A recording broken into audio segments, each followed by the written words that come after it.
Your husband's silence might be about this, and it probably isn't what you think.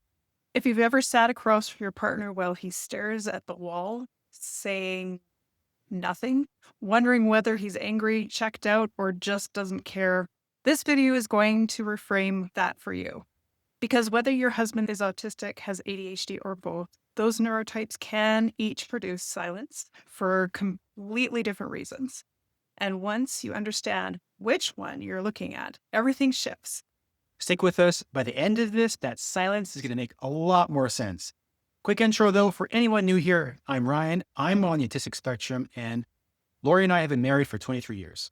We make videos about what it actually looks like to build a stronger relationship when your brains work very differently.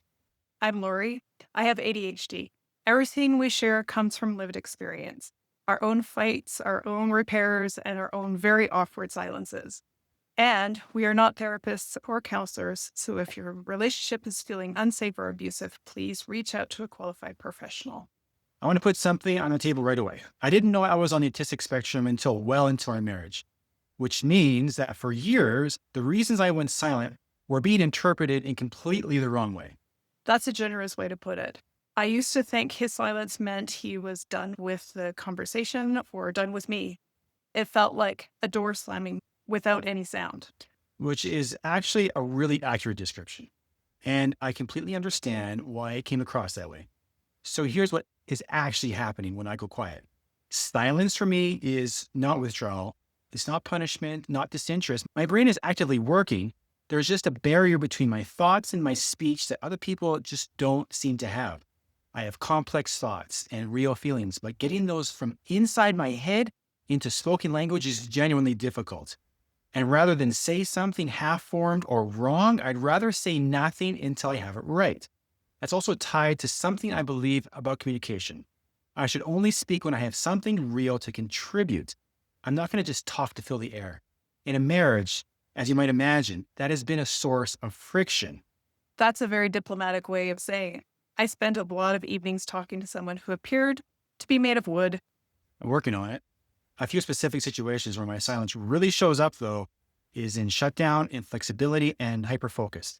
If I'm upset or something has thrown me off, that is the worst possible time to ask me to talk. The words simply aren't available yet.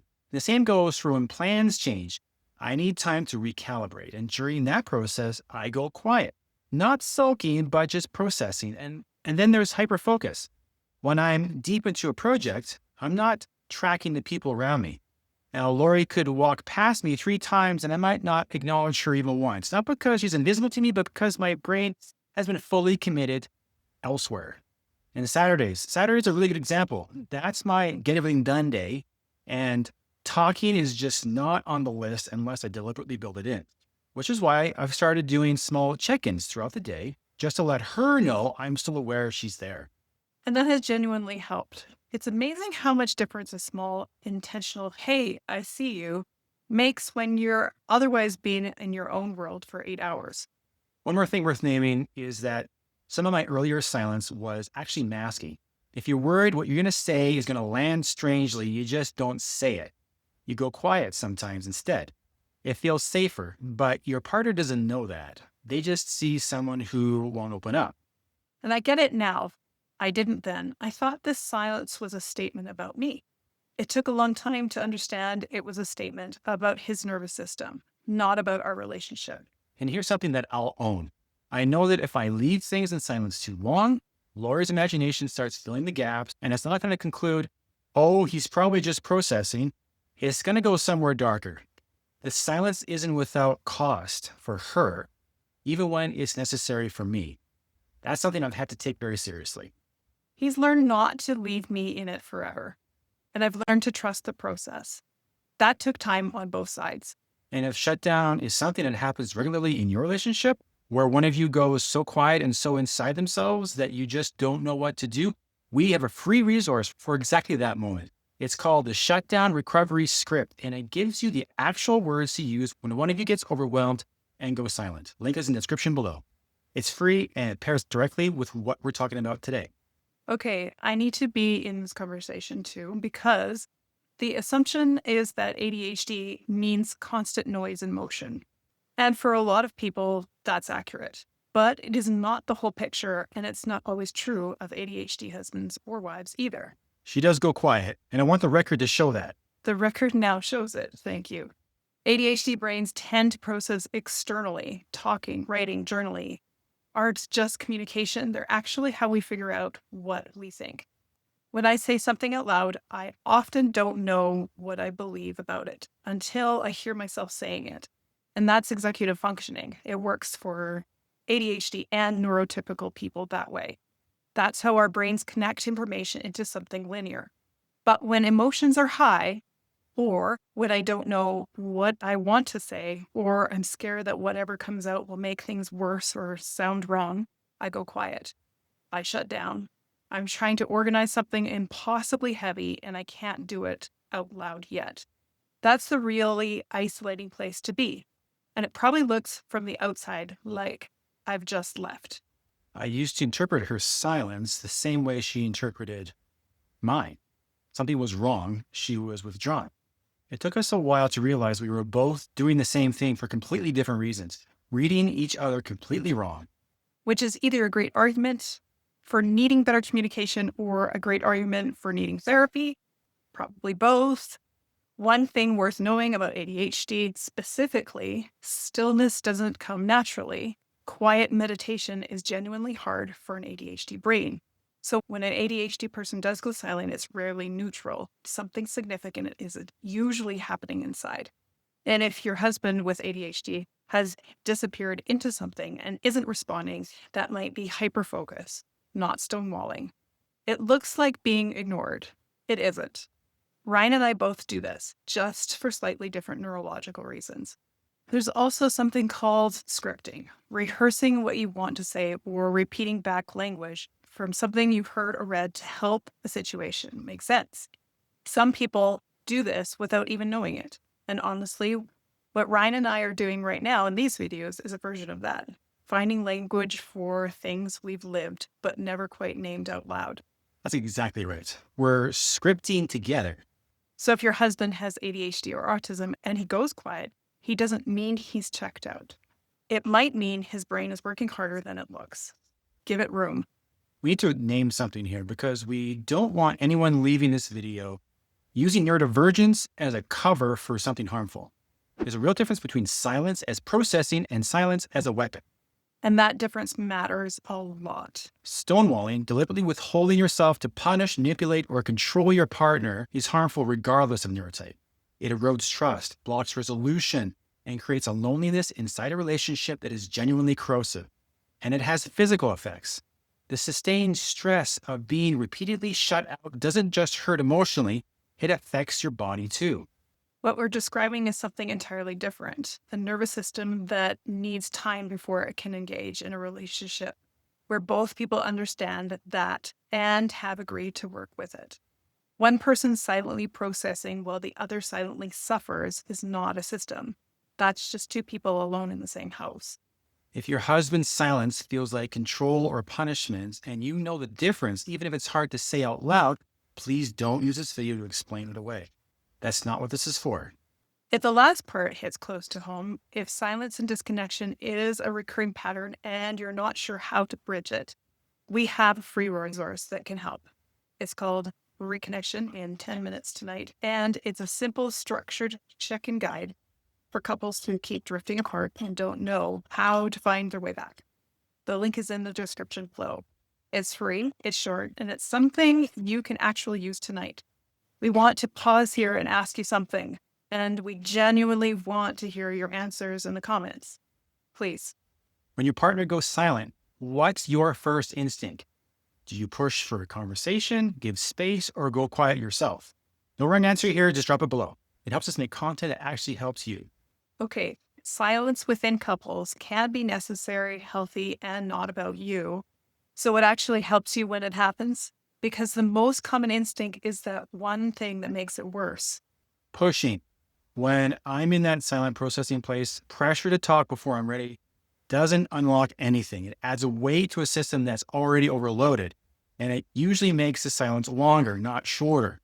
I had to learn that. And I had to learn that being silent in response to his silence is okay. Real space and anxious hovering are not the same thing. Real space means I leave him alone. I go tend to myself, trust that he's going to come back. Don't catastrophize about what the silence means. I let the dead air be dead air. I don't have to fill it to feel okay. That took patience or strategy, like sticking on my headphones, listening to music, watching shows, anything to give him the space and the time needed. And when I've processed enough to actually talk, I come to her. Sometimes I'll literally say, "Can we talk about this thing?" She knows what that means. I've worked through enough of it that words are now available. Now, that's true. And sometimes when he comes to me, I do know what that means. But if I'm not ready to speak about it, then we give it more time. And that becomes something I trust. But getting there requires me to stop letting my imagination write the story. Left unchecked, my ADHD brain can fill silence with the worst possible interpretations. He's upset, something's broken. And none of that is usually what happens. None of it. I know that now. I have had to build the trust to actually believe it in the moment. And I'm getting there. One specific situation worth naming, though, is grief.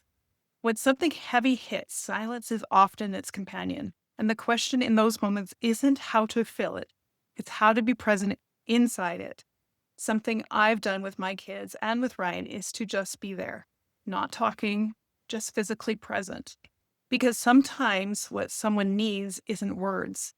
They need to not be alone in the quiet. I'll sit in a room, do my own thing nearby, and nobody says much, but we're together in it. That has sometimes been the most connecting thing we've done.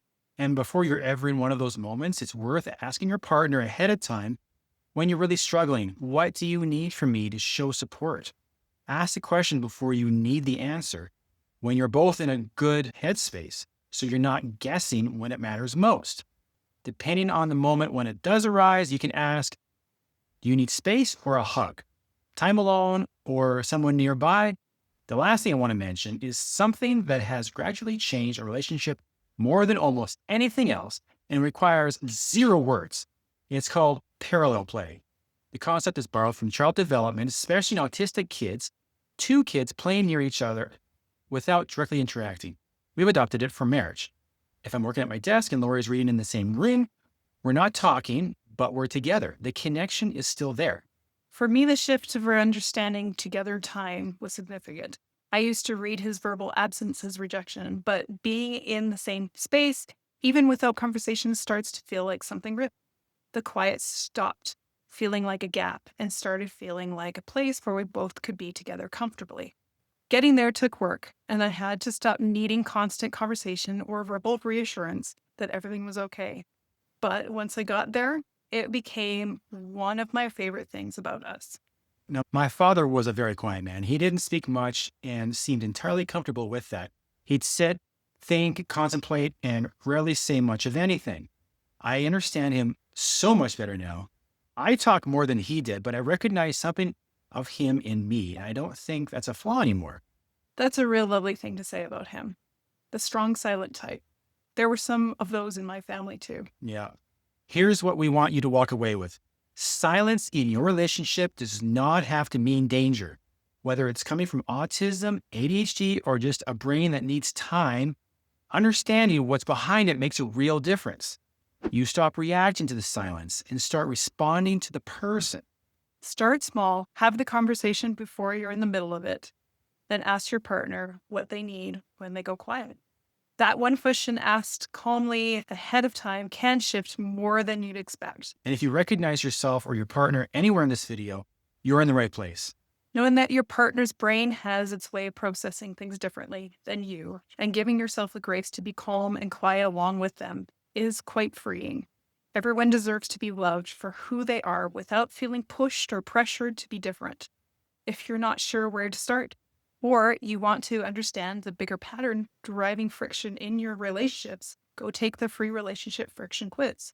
It takes about 5 minutes and gives you a personalized result based on what's actually happening between you, plus a free resource to go with it.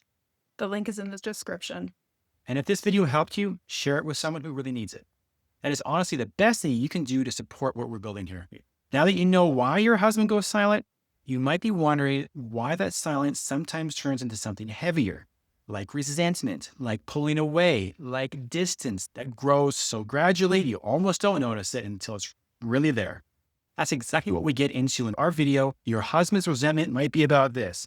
When you pair what you just learned here with what's in this video, the whole picture starts to make a lot more sense. Thanks for watching, and remember, even neurodivergent couples can make relationships work.